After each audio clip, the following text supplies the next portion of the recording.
राधे राधे दोस्तों। कैसे हैं आप सब। आज की कहानी है ये मोह मोह के धागे। लो आओ री मेरी मैया, तनिक यहाँ हमारे पास ही आकर बैठ जाओ। हम भी तो निहारें कि हमारी नई नई मैया कैसी हैं। सुना है कि हमारे बापू तुम्हें दूसरे शहर से खरीद कर लाए हैं। मैया भी बाजार में मिलती है, ये तो हमने पहली बार ही सुना है। 8 साल की प्यारी सी रोशनी अपनी वही गुलाबी सी फ्रॉक पहने हुए बूढ़ी अम्मा जैसे लाठी को टेकते हुए आई और फिर खाट पर बैठते हुए बोली। उसे इस तरह से अम्मा की तरह बोलते देखकर सभी आस पड़ोस की औरतें हंस पड़ी। अरे ओ बूढ़ी अम्मा, कैसे बोल रही हो।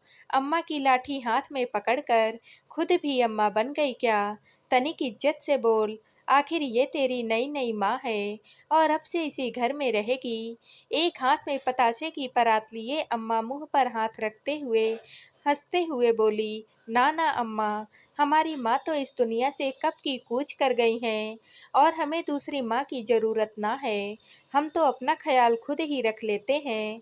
पर अब ये भी तो इसी घर में रहेगी, इसलिए इसे भी तो कोई नाम देना ही पड़ेगा। अब इन्हें बापू लेकर आए हैं, इसलिए इनको मैया बोल रही हूँ, क्योंकि धन्नो ने कहा है कि ये तेरी नई मैया हैं। रोशनी अम्मा की तरह ही हाथ नचाते हुए बोली। छोरी ज्यादा बोल रही है क्या। उस निगोड़ी धन्नो की संगत में रह रहकर ज्यादा जबान चलने लगी है तेरी। चल भाग जा यहाँ से, हमें अपना काम करने दे। हाँ, तो मैं कौन सा तुम्हारा हाथ रोक रही हूँ अम्मा। करो ना अपना काम, गीत गाओ, पतासे बांटो। मैं तो नई मैया की शक्ल देखने आई थी, देख लेना बाद में। अभी तो तू जा यहाँ से, नहीं तो अभी इसी लाठी से तुझे मारूंगी। अम्मा ने जब फटकारा तो रोशनी फट से उठकर लाठी वहीं छोड़कर भाग गई। सारी औरतें देख देख कर हंस रही थी। वहीं औरतों के बीच में बैठी हुई बसंती भी सब कुछ देख रही थी। लंबा सा घूंघट ओढ़े हुए थी, पर दिखाई तो उसे सब कुछ दे रहा था। आखिर एक छुट्टन सी छोरी इतनी जबान चला गई, इसका मतलब साफ है कि घर में अच्छा खासा रुतबा है इस छोरी का, और वो घर में उसकी नई नई माँ बनकर आई है। नहीं नहीं, बनकर नहीं आई, वह खरीद कर लाई गई है, वो भी पूरे 50,000 रुपए में। एक तो गरीबी की मार और ऊपर से 5-5 बच्चों का बोझ। इसीलिए उसकी माँ ने 18 साल की बसंती को रोशनी के पिता रमेश चंद को 50,000 रुपए में बेच दिया। आखिर बेटी का घर भी बच जाएगा और इधर उसके छोटे भाई बहनों के लिए खाने पीने का भी प्रबंध हो जाएगा। इधर रमेश चंद की पत्नी भी कुछ साल पहले ही चल बसी थी, पर जाने से पूर्व वो उसकी गोद में 3 साल की रोशनी को छोड़ करके गई थी। तब से अम्मा पीछे पड़ी हुई थी उसकी दूसरी शादी को लेकर के। अब एक तो रमेश चंद बीवी के जाने के बाद वैसे ही पियक्कड़ हो गया था, ऊपर से उसकी एक बेटी भी। अम्मा किसी तलाकशुदा या विधवा को अपनी बहू बनाकर लाने को बिल्कुल भी तैयार नहीं थी, तो भला दूसरी शादी कैसे हो। इसलिए जब उसे अपने दोस्त से पता चला कि उसका कोई दोस्त किसी बिचौलिए को जानता है जो बाहर से लड़कियों के परिवार को पैसे देकर शादी करवाता है, तो बस उसने उससे बात कर ली। तब वो बसंती का रिश्ता रमेश चंद के लिए लेकर आया। पहले तो वो 18 साल की लड़की से शादी के लिए तैयार ही नहीं हुआ। अरे इतनी छोटी सी लड़की से कैसे शादी करें, कहाँ वो खुद 35 साल का और कहाँ 18 साल की बसंती। लेकिन जब अम्मा जिद पर अड़ गई कि एक तो शादी हो नहीं रही है, ऊपर से जो लड़की मिली है उसके लिए भी तू मना कर रहा है, जीते जी बहू का सुख देगा भी कि नहीं देगा। यहाँ रोशनी बिन माँ के रह जाएगी, तो वो बसंती को 50,000 रुपए में ब्याह करके ले आया। खैर इधर सभी आस पड़ोस की औरतें अपने अपने पताशे लेकर अम्मा को बधाई देकर अपने अपने घर के लिए रवाना होने लगी, और उधर अम्मा ने घर में काम करने वाली धन्नो को बुलाकर बसंती को उसके कमरे में पहुंचा दिया। धन्नो से उसके कमरे में छोड़कर जाने लगी तो पीछे पीछे रोशनी भी आ गई और धन्नो से बोली। अरे धन्नो, मेरे मैया की सेवा हो गई हो, तो चल थोड़ी देर बाहर घूम करके आते हैं, आज कुछ चटपटा खाने का मन कर रहा है। अरे हाँ री मेरी गुड़िया, बस चलते हैं अभी। अच्छा, तो ये वही धन्नो है जिसके बारे में अम्मा बोल रही थी। बसंती मन ही मन सोचने लगी, खैर धन्नो उसे वहां पर बिठाकर रोशनी का हाथ पकड़कर उसे अपने साथ ले गई। जब रमेश चंद कमरे में आया तो उसने उसे पहले ही बता दिया कि रोशनी में उसकी जान बसती है। इस घर में रोशनी और अम्मा के बाद ही उसकी जगह है, इसलिए इन दोनों को कभी भी भूल कर उसके कारण कोई भी दुख नहीं होना चाहिए। बसंती तो क्या ही बोलती, जब माँ ने ही परवाह नहीं की तो यहाँ क्या उम्मीद करना। खैर यूं ही ऐसे वक्त बीत रहा था। बसंती इस घर में अपनी जगह बनाने की कोशिश कर रही थी, लेकिन थी तो 18 साल की ही। कभी ना कभी कुछ ना कुछ गलती हो ही जाती थी और फिर अम्मा अच्छे से डांट भी लगाती थी। यहाँ तक कि रमेश चंद भी उसे अच्छे से डांट देता था, लेकिन जब तब वो पीकर घर पर आता था, डरी सहमी वो फिर अपने काम में लग जाती थी। इधर रोशनी कभी भी उसके पास नहीं आती थी, उससे दूर से ही बतिया लिया करती थी, पर उससे बतियाती वह जरूर थी, वो भी सिर्फ एक ही बात पर। बड़ी उत्सुकता होती थी उसे ये जानने की कि उसे क्या क्या पकवान बनाने आते हैं, और फिर अपनी पसंद के पकवान उससे वह जरूर बनवाती थी।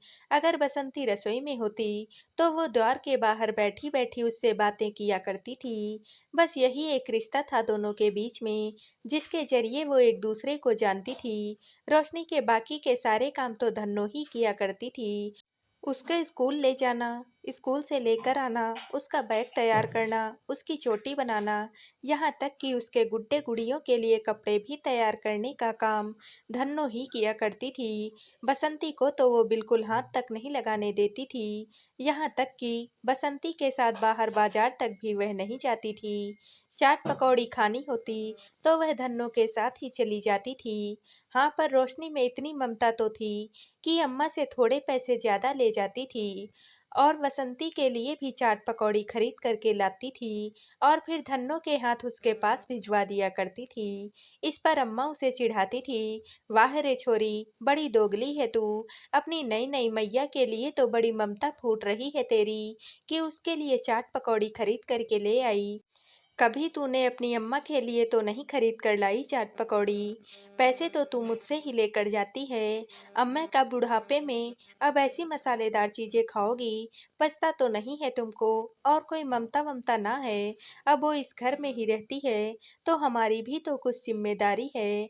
हम अकेले खा करके आ जाएंगे और उसको ना खिलाएंगे तो उसे अच्छा लगता है क्या। अम्मा उसकी बातें सुनकर खूब हंसती थी। इधर बसंती भी ये सब कुछ सुनकर मुस्कुराकर चाट पकौड़ी खाती जाती। अब कुछ दिनों बाद धन्नो की शादी पक्की हो गई और वो ब्याह करके दूसरे गांव में चली गई। अब रोशनी बिल्कुल ही अकेली हो गई, कौन उसके साथ खेले, किसके साथ बाजार जाकर चाट पकौड़ी खाए, अब उसका काम कौन करेगा। बसंती से तो वो बिल्कुल भी ना बोले। अम्मा से बोलती तो वो तो किट किट करना शुरू कर देती, मुझसे ही बुढ़ापे में काम करवाएगी। अरे तेरी नई नई मैया आई है, उससे अपना काम करवा। पर नाक के मारे वो बोलती ही नहीं थी। हालांकि हर चीज उसे अपनी जगह पर मिल जाती और वो खुशी खुशी से इस्तेमाल भी कर लेती थी, ये जानते हुए कि ये सब काम बसंती ने ही किया है। बस इसी तरह से दोनों की गाड़ी चल रही थी। दिवाली का त्योहार बहुत ही नजदीक था।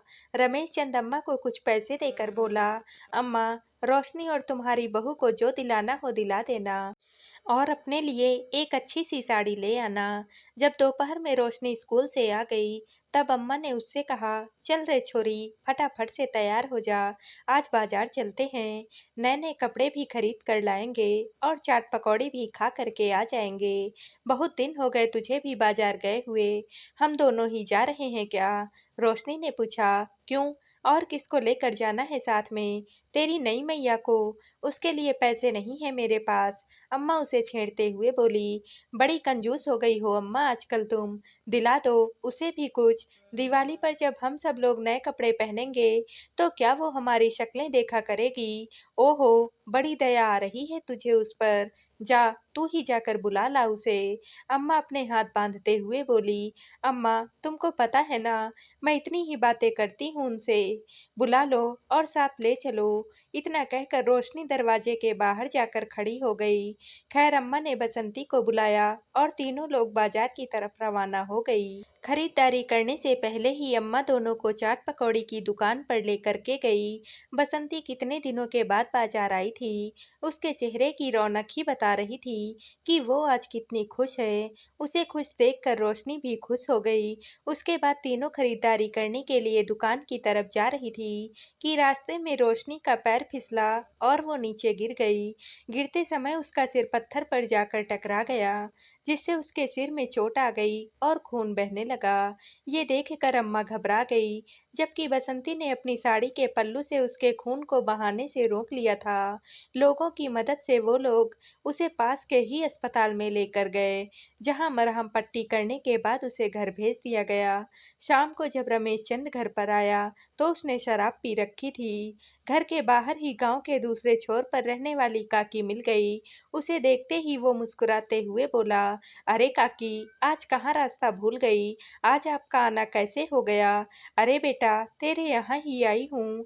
अब बिन माँ की बच्ची है, उसके लिए तो नई माँ भी लेकर के आया है। पर देख तो क्या ख्याल रखा है उसने। जब से सुना है कि रोशनी के सिर पर चोट लगी है और उसका खूब खून बह गया है, मैं तो यूं ही दौड़ी दौड़ी चली आई। ये सुनते ही रमेश चंद अंदर की तरफ भागा। जब अंदर जाकर देखा तो रोशनी सिर पर पट्टी बांधे हुए पलंग पर लेटी हुई थी। उसके सिर पर चोट देखकर रमेश चंद आग बबूला हो गया और गुस्से के मारे बसंती पर चिल्लाने लगा और वहीं बरामदे में पड़ी लाठी से उसकी पिटाई करने लगा। इसीलिए खरीद कर लाया था तुझे कि ये मेरी बेटी का सिर फोड़ दे। इसी के कर्म ऐसे थे कि इसकी माँ ने ही इसको घर से निकाल दिया था। अम्मा ने खूब रमेशचंद को समझाने की कोशिश की, पर नशे में धुत वो तो सुन ही नहीं रहा था। देखता हूँ कौन सी माँ बचाने आती है इसको। रमेशचंद चिल्लाए जा रहा था और बसंती को पीटे जा रहा था। कहाँ तो रोशनी की बिस्तर से उठने की भी हिम्मत नहीं हो रही थी और कहाँ बसंती की चीख पुकार सुनकर वो दौड़ी चली आई। खबरदार बापू, मेरी मैया पर हाथ उठाया तो एक मैया तो मैं खो चुकी हूँ, पर मैं दूसरी मैया को जाने नहीं दूंगी। उसके मुंह से ये सुनकर रमेश चंद के हाथ जहाँ थे वहीं रुक गए। वहीं रोशनी रोती बिलखती बसंती से जाकर लिपट गई और उसे चुप कराने लगी। मैं हूं ना मैया, रो क्यों रही हो? जहाँ मुझे जरूरत पड़े वहाँ तुम मेरी मैया हो, और जहाँ तुम अकेली हो वहाँ मैं तुम्हारी मैया हूँ।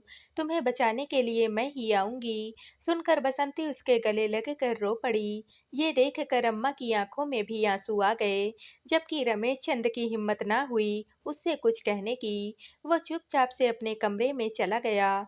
वो दिन था और आज का दिन है। रमेश चंद ने कभी भी बसंती पर हाथ उठाना तो दूर, चिल्लाकर भी बात नहीं की थी, क्योंकि वो बहुत अच्छे से जानता था कि अगर उसने ऐसा किया तो उसकी बेटी ही अपनी माँ की माँ बनकर उसकी ढाल बन जाएगी। तो दोस्तों, आप सबको यह कहानी कैसी लगी कमेंट करके ज़रूर बताइएगा और वीडियो को लाइक व शेयर कीजिएगा। दोस्तों, अगर आप इस चैनल पर नए हैं और अब तक आपने हमारे चैनल को सब्सक्राइब नहीं किया है तो प्लीज़ और कहानियों से जुड़ने के लिए हमारे चैनल को सब्सक्राइब कर लीजिएगा। कल मिलते हैं एक और नई कहानी के साथ। आप सभी का बहुत बहुत धन्यवाद।